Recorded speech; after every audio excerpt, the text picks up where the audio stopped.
कि जंतर मंतर में 3 कैटेगरी के लोग थे। तो कुल मिलाकर के उनके कहने का तात्पर्य था कि या तो स्टूडेंट्स 3 कैटेगरी के होते हैं, या तो देश की जनता 3 कैटेगरी की होती है, या तो जो लोग जंतर मंतर में प्रदर्शन कर रहे थे वो लोग 3 कैटेगरी के थे।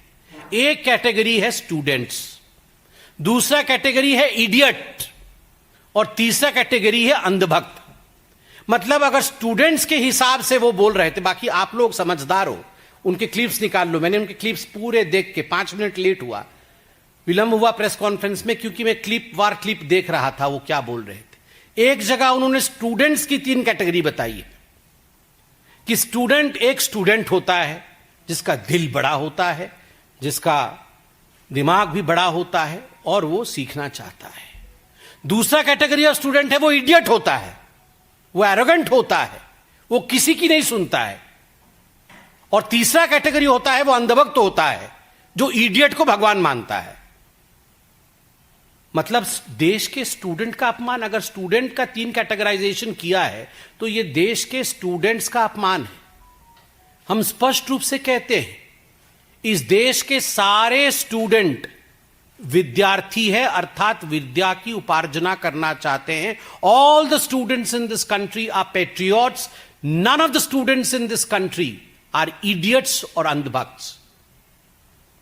इस देश का कोई भी स्टूडेंट इडियट नहीं है, इस देश का कोई भी स्टूडेंट बिना किसी तथ्य के विश्वास करने वाला अंधभक्त नहीं है, वो अपने कन्विक्शन से आगे बढ़ता है। तो अगर स्टूडेंट को राहुल गांधी जी ने इडियट और अंधभक्त कहा है तो अक्षम्य है। और अगर उन्होंने जंतर मंतर पे आए हुए लोगों को 3 कैटेगरी में विभक्त किया है, उनकी जो छात्रा से बातचीत हुई, उस बातचीत पे छात्रा ने उन्हें कहा, एक जगह वो ये भी बता रहे हैं कि 3 कैटेगरी के लोग आए। एक कैटेगरी वहां स्टूडेंट्स के आए, समझ में आता है, जंतर मंतर में स्टूडेंट्स आए थे। दूसरी कैटेगरी जंतर मंतर में आई, वो इडियट्स आए। कौन है वो इडियट?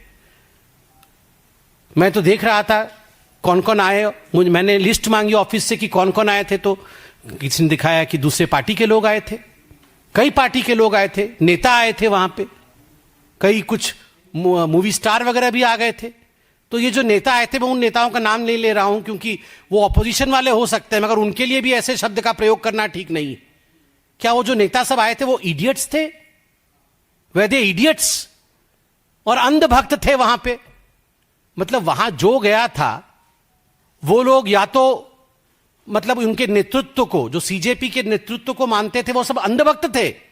उनका अपना कोई कॉन्शियसनेस नहीं था, उनके अपना कोई उनकी जिम्मेदारी नहीं थी, वो सब अंधभक्त थे। तो अगर जंतर मंतर के लोगों के लिए भी 3 कैटेगरी कहा गया है कि इडियट, स्टूडेंट्स और अंधभक्त, तो मुझे लगता है जंतर मंतर पे बैठे प्रदर्शनकारियों को भी यह चुभनी चाहिए। कल तो मीडिया वालों को, आप लोग भी वहां मौजूद थे, कल तो मीडिया वालों को उन्होंने पालतू कह दिया। और आप में से कुछ स्टूडेंट्स होंगे, मगर बाकी 2 कैटेगरी में आप आएंगे क्या? और आप मुझे यह बताइए, ये राहुल गांधी जी तो स्टूडेंट कतई नहीं है। अगर राहुल गांधी जी स्टूडेंट नहीं है तो वो क्या है? और मैं यहां स्पष्ट कर दूं, अगर देश के लोगों के लिए जनरलाइज करके 3 तरीके के लोग देश में रहते हैं, एक स्टूडेंट और एक इडियट और अंधभक्त, तो यह देश राहुल गांधी को क्षमा नहीं करने वाला है। यह देश के लोग इडियट नहीं है, देश के लोगों को पता है इडियट कौन है, मगर देश के लोग इडियट नहीं है और देश के लोग अंधभक्त नहीं है। देश के लोग भक्ति, आस्था के प्रति रखते हैं, देश के लोग उसी को चुनते हैं जो उनकी सेवा करता है। तो देश भी उन्हें क्षमा नहीं करेगा अगर उन्हें इडियट और अंधभक्त कहा जाए। और वैसे भी पार्लियामेंट के अंदर, सदन में, इडियट इज एन अनपार्लियामेंटरी वर्ड। मुझे लगता है पहली बार इडियट शब्द का प्रयोग इतनी बार हुआ है सदन के अंदर। राहुल गांधी जी खुद अपने आप को पहचानते हैं, राहुल गांधी जी खुद अपने आप को जानते हैं, मगर आज मैं कहना चाहूंगा राहुल गांधी जी सदन के मर्यादा को देखते हुए सदन के अंदर खुद अपने आप को भी इडियट नहीं कह सकते हैं। क्या राहुल गांधी जी खुद अपने आप को सदन के अंदर इडियट कह सकते हैं? नहीं अलाउ करेंगे हम। वो जानते हैं सच्चाई क्या है, देश भी जानती है, हम भी जानते हैं और आप भी जानते हैं, मगर फिर भी Rahul Gandhi can not call himself also an idiot with in the premises of the parliament, with in the house, because the house has a decorum. House की मर्यादा होती है, हाउस नियम से चलता है। बार बार किरण रिजिजू जी कॉलन शक्दर और रूल बुक दिखा रहे हैं कि इसमें अनपार्लियामेंट्री शब्द है, इडियट आप यूज नहीं कर सकते हैं, मगर बार बार वो उसको नकार रहे हैं और इडियट इडियट इडियट कह रहे हैं। पांचवा, राहुल गांधी जी ने कहा मैंने बाहर देखा कि गृह मंत्री जी आ रहे थे, उनके काफिले में 30 गाड़ी थी। मैं आज चैलेंज करता हूं राहुल गांधी जी, आप चलिए हमारे साथ और गिनवाइए, गिनवाइए कहां अमित शाह जी की गाड़ी में, काफिले में 30 गाड़ियां थी। आपने कहा अमित शाह जी के काफिले में 30 गाड़ियां थी, उन्होंने देखा। जो व्यक्ति सदन के अंदर 5 मिनट टिक के बैठ नहीं सकता है, वो खड़े होकर गाड़ियां गिनेगा? आपको लग रहा है 5 मिनट नहीं बैठ सकते राहुल गांधी? ऐसे हिलते डुलते पॉकेट में हाथ डाल के बाहर निकल जाते हैं, आते हैं फिर पॉकेट में हाथ डाल के बाहर निकल जाते हैं। वो गाड़ी गिन रहे थे और 30 गाड़ियां थी। मैं आप लोगों को बोलता हूं, आप गिनिए और बताइए। 30 गाड़ी तो शायद प्रधानमंत्री जी के काफिले में भी नहीं। और इन्होंने आज पार्लियामेंट में कहा कि अमित शाह जी के काफिले में 30 गाड़ी थी। झूठ। और उसके बाद उन्होंने एक्शन करते हुए, विथ एक्शन ही depicted that I saw the home minister of India Amit Shah ji inside the car, inside his car, trembling. और इस प्रकार से एक्शन किया कि मैंने देखा गाड़ी के अंदर इस प्रकार अमित शाह जी थरथरा रहे थे, कांप रहे थे। राहुल जी, अमित शाह जी वह शख्स हैं जिनको देखने के बाद नक्सली थरथराते हैं। प्रधानमंत्री जी के आशीर्वाद से, प्रधानमंत्री जी के निर्देश से दिन रात परिश्रम करके जिस व्यक्ति ने भारत से नक्सल हटाया हो, भारत को नक्सल मुक्त भारत बनाया हो, वह व्यक्ति कांप रहा था। एक एक नक्सली जिसने 100 हत्या।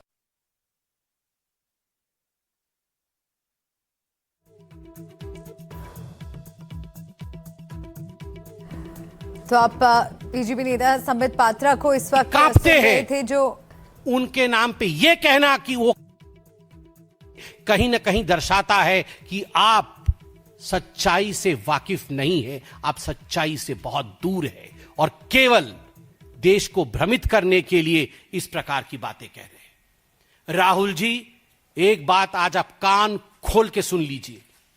विगत 75 वर्षों में, जब से भारत आजाद हुआ, बीच में हमारी सरकार भी रही, उस कालखंड को अगर छोड़ दिया जाए, जितने कालखंड में कांग्रेस की और कांग्रेस समर्थित सरकार के जेन जी के बारे में चिंता नहीं हुई, जेन जी के बारे में चिंता हुई। जेन जी मतलब जनरेशन गांधी। किस प्रकार से गांधी डायनास्टी की जनरेशन को आगे बढ़ाया जाए, केवल उसी की चिंता हुई, कोई जेन जी की चिंता नहीं हुई। आंध्र प्रदेश, तेलंगाना में जब आंदोलन चले थे, कितने सैकड़ों छात्रों को आपने गोली से उड़ा दिया था, गोली करके मार दिया था। जम्मू कश्मीर में किस प्रकार से आप गोली चलाते थे, किस प्रकार से बाकीरा असम में, असम स्टूडेंट यूनियन के ऊपर किस प्रकार से आपने गोली चलाई थी और 800 से अधिक स्टूडेंट्स की बर्बरतापूर्वक हत्या की थी। तो उस समय जेन जी, केवल जनरेशन ऑफ गांधी इस कैसे प्रधानमंत्री बनते रहे उसकी चिंता होती थी। अब जेन जी के बारे में चिंता होती है, देश के भविष्य के बारे में चिंता होती है। आज तो बहुत मुझे बड़ा आश्चर्य लग रहा था, मैं बैठा था सामने, मेरा माइक बंद कर दिया, मेरा माइक बंद कर दिया, मेरा माइक बंद कर दिया। अरे लाल बत्ती जल रही है, माइक कहां से बंद कर दिया भाई? लाल बत्ती जल रही थी। लाल बत्ती का जलने का अर्थ तो होता है कि माइक ऑन है। माइक बंद कर, माइक बंद कर, माइक बंद कर, मेरा माइक बंद कर दिया। अरे कैसे माइक बंद कर दिया भाई तुम्हारा? देखो तो सही। और उसके बाद खुद ही बंद करके बोल रहा है मेरा माइक बंद हो गया, मेरा माइक बंद हो गया। जेब में हमेशा क्यों हाथ डाले रखते हैं पता है आपको? दोनों जेब में विक्टिम कार्ड रखा हुआ है। विक्टिम कार्ड निकालेंगे तुरंत, देखो माइक बंद कर दिया, बोलने नहीं दिया, माइक बंद कर दिया। अरे पूरी दुनिया, आपको क्लिप चलाना आज, पूरी दुनिया देख रही है माइक ऑन है। बिना आदत नहीं है नीचे देखने की ना, ऐसे देखते हैं ऊपर। वो फोटो भी किसी ने ठीक ट्वीट किया था, कहीं विदेश गए थे ऊपर देखते हुए, ऊपर ही देखते रहते हैं, नीचे देख ही नहीं रही, लाल बत्ती जल रही है। ये लाल बत्ती देखने के लिए यहां भी बत्ती जलनी चाहिए। जब यहां की बत्ती नहीं जलती है तो यहां की बत्ती दिखती नहीं है, तो दिखी नहीं उनको। माइक बंद कर दिया, माइक बंद कर दिया। एक बहुत गंभीर विषय है, इसको मैं बहुत संजीदगी के साथ आपके सामने रखना चाहता हूं और मैं आशा करता हूं इसको तमाम मीडिया चैनल संजीदगी के साथ आगे बढ़ाएं। बहुत सारे वक्ताओं ने, खास करके कांग्रेस पार्टी के नेताओं ने आज और कल अपने भाषण में कहा कि जो आर्म्ड फोर्सेस थी उन्होंने लड़कियों के कपड़े फाड़े। ये नहीं है, असत्य है। ये आर्म्ड फोर्सेस है, सीएपीएफ है, ये हमारी देश की सीमाओं की सुरक्षा करती है। ये मां भारती के आंचल को बचाती है। आज सीएपीएफ है इसलिए मां भारती का आंचल सुरक्षित है, वरना मां भारती के आंचल को फाड़ने के लिए तो हमारे पड़ोसी पाकिस्तान और न जाने कितने देशद्रोही ताकतें लगी हुई है। मगर सलाम है इन आर्म्ड फोर्सेस को कि उन्होंने मां भारती पर आंच नहीं आने दी। और आज जब सदन में खड़े होकर इसी आर्म्ड फोर्सेस पे आप कहते हैं कि इन्होंने लड़कियों के कपड़े फाड़े, और जिस प्रकार के उन्होंने एक्शन करके दिखाया, कपड़े फाड़े, ये दिल को बहुत सदमा देता है।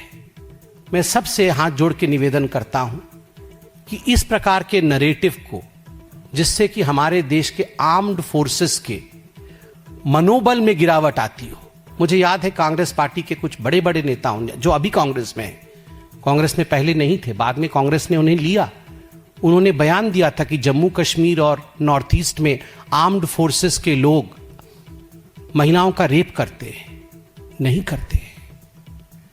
और इस प्रकार से सदन में कहना कि वो लड़कियों के कपड़े फाड़ रहे थे, ये एक बहुत खराब विषय है। इसको आप लोग प्लीज ठीक से दिखाइए ताकि आर्म्ड फोर्सेस के लिए, उनके मोराल के लिए सही हो। कुछ लोगों ने भाषण में कहा कि बांग्लादेश और नेपाल वाली स्थिति बनने वाली थी हिंदुस्तान में। यही चाहते हैं राहुल गांधी और कांग्रेस पार्टी। वो जानते हैं कि उन्हें सत्ता वोट से नहीं मिलने वाली है। वो जानते हैं कि 7 LKM पहुंचने के लिए, वो जानते हैं कि प्रधानमंत्री बनने के लिए, वो जानते हैं कि मुख्य सेवक, हम मुख्य सेवक कहते हैं मगर वो उसे अपना जागीर कहते हैं। अपने जागीर को वापस पाने के लिए इलेक्शन लड़ना होता है और संख्या जुटानी होती है। यह संख्या जुट नहीं सकती है, इसीलिए एक ही तरीका है, अराजकता फैलाओ और अराजकता को हवा दो। और जहां अराजकता नहीं हो रही है, सारी बातचीत हो गई, सीजेपी ने प्रोटेस्ट वापस ले लिया, सब कुछ ठीक है, उसके बाद भी भ्रम फैलाओ ताकि जो विषय ठीक हो रहा हो उसे ठीक नहीं होने दो। फिर से भ्रम फैलाओ ताकि लोग सड़कों पर उतरे, माहौल बिगड़े, गोली चली, इस प्रकार से बोलो। माहौल बिगड़े और उस बिगड़े माहौल में आप राजनीतिक फायदा उठाओ। केवल और केवल यही ध्येय राहुल गांधी का है। और इसलिए आज राहुल गांधी जी ने जो भी कहा वो सारी बातें मिथ्या थी, झूठ थी। उन्हें बोलने का पूरा मौका माननीय स्पीकर जी ने दिया, क्योंकि हम सब सदन में मौजूद थे और बार बार स्पीकर साहब ने पूछा आप बोलना चाहते हैं, बोलना चाहते हैं। Rahul Gandhi was reluctant to stand and talk. वो खड़े होकर बोलने के लिए तैयार नहीं थे। शायद प्रिपेयर्ड नहीं थे और इस कारण से उन्होंने अपना भाषण नहीं दिया। कोई प्रश्न हो तो अवश्य पूछे।